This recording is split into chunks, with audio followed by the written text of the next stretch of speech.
নমস্কার, কেমন আছেন সবাই? বাসন্তী রান্নাঘরে সবাইকে স্বাগত। আশা করি রেসিপিটা ভীষণ ভালো লাগবে। আর ভালো লাগলে অবশ্যই চ্যানেলটাকে সাবস্ক্রাইব করে এবং বেল আইকনটি প্রেস করে আমার পাশে থাকবেন। তাহলে চলুন, নিরামিষের দিনে কী খাবেন যদি মনে হয়, তাহলে ঘরে যদি এরকম থাকে পটল, তাহলে অনায়াসে বানিয়ে ফেলতে পারেন অতি সুস্বাদু এই দই পটলের রেসিপি।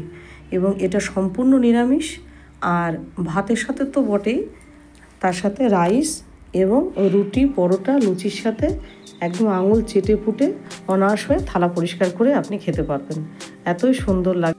তাহলে চলুন শুরু করা যাক। এখানে আমি বড় বড় পটল নিয়েছি। পটলগুলো আপনারা চেষ্টা করবেন সবসময় একটু বড় নেওয়ার, এবং পুরো সাদা করে নয়, খানিকটা এরকম ছিলকা যাতে থাকে সেরকম দিয়ে পটলগুলোকে ভালো করে মাঝখান দিয়ে চিড়ে নেবেন। এবারে একটা মশলা তৈরি করে নিতে হবে। একটা মিক্সিং জারে নেবেন 50 গ্রাম মতো কাজু, আর নেবেন দই। আমি এখানে মোটামুটি 100 গ্রামের কাছে দই ব্যবহার করেছি। একটা বাটি নিলাম, হাফ চামচ কাশ্মীরি লাল লঙ্কার গুঁড়ো, হাফ চামচ ধনে গুঁড়ো, হাফ চামচ জিরে গুঁড়ো, আর নেব অল্প হলুদ। এবারে মশলাটা ভালো করে আমি একটুখানি জল দেব। জল দিয়ে এটাকে একটা ঘোল করে রাখবো। হয়ে গেল মশলা রেডি।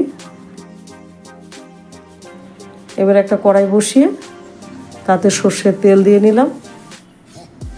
সর্ষের তেলটা এবার গরম হয়ে গেছে, পটলটা দিয়ে দেবো।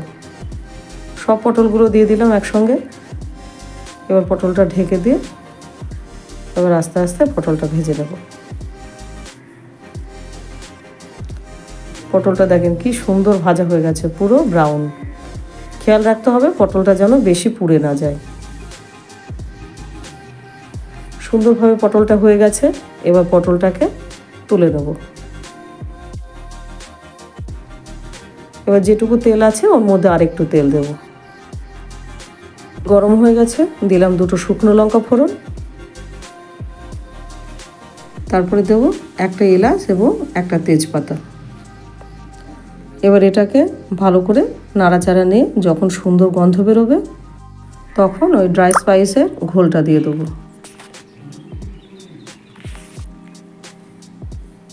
এবার মশলার ঘোলটা দেওয়া হয়ে গেছে।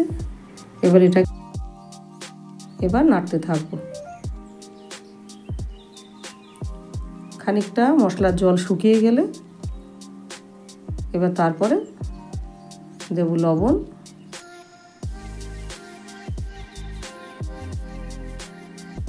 এবারে পটলগুলো দিয়ে দেবো।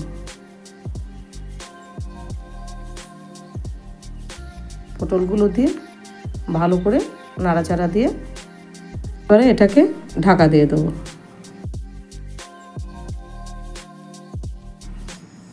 5-7 মিনিট মতো ঢাকা দেওয়া ছিল। তারপরে পটলটাকে আবার নেড়ে নেব।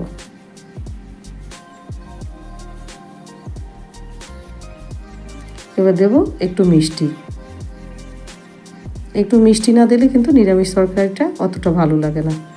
এবার দিয়ে দিলাম এখানে যে পেস্টটা করে রেখেছিলাম দই আর কাজু, সেটা।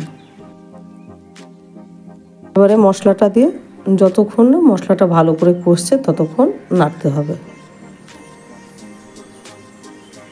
মশলাটা আমাদের অনেকটা কষে গেছে এবং সুন্দরভাবে কিন্তু তেলটাও ছেড়ে গেছে। দেখতে পাচ্ছেন কি সুন্দর রং হয়েছে তরকারিটার, অসম্ভব একটা কালার এসেছে। কিন্তু এই অবস্থায় দেব মিক্সির বাটিটা ধুয়ে জল দিয়ে দেবো।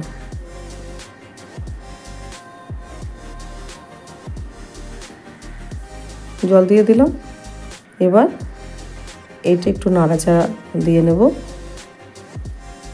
দিয়ে ঢেকে দেবো।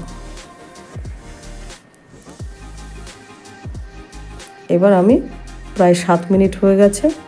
7 মিনিট পর ঢাকাটা খুলে তরকারিটার অবস্থানটা আপনাদের একটু দেখায় যে কি পজিশনে তরকারিটা আছে। অনেকটা ঝোলটা কিন্তু কমে এসেছে। এরপরে কিন্তু বেশি ঝোল কমালে কিন্তু অতটা ভালো লাগবে না, একদম শুকনো শুকনো হয়ে যাবে। খুব তাড়াতাড়ি রান্না হয়ে যায়, খুব সহজেই রান্না হয়ে যায়। এবং দেব উপর থেকে কাঁচা লঙ্কা, যে যেরকম ঝাল খাবেন সেই বুঝে কাঁচা লঙ্কাটা দিয়ে দেবেন। দেব একটু গরম মশলা,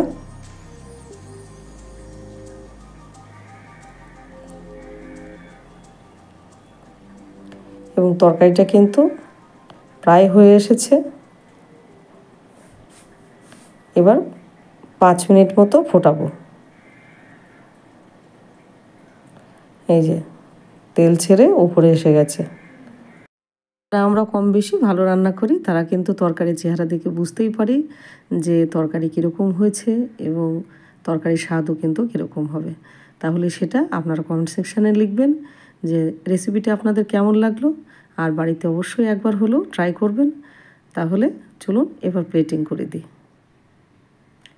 তাহলে রেসিপিটা আপনাদের যদি ভালো লেগে থাকে অবশ্যই কিন্তু কমেন্ট সেকশানে জানাবেন। এত সুন্দর রেসিপিটা আপনার প্রিয়জনকেও শেয়ার করে দেবেন। আর ভালো লেগে থাকলে চ্যানেলটি সাবস্ক্রাইব করবেন। আর যদি ফেসবুক থেকে দেখেন তাহলে পেজটি আমার ফলো করে রেখে দেবেন। তাহলে চলুন, অসংখ্য ধন্যবাদ আপনাদের।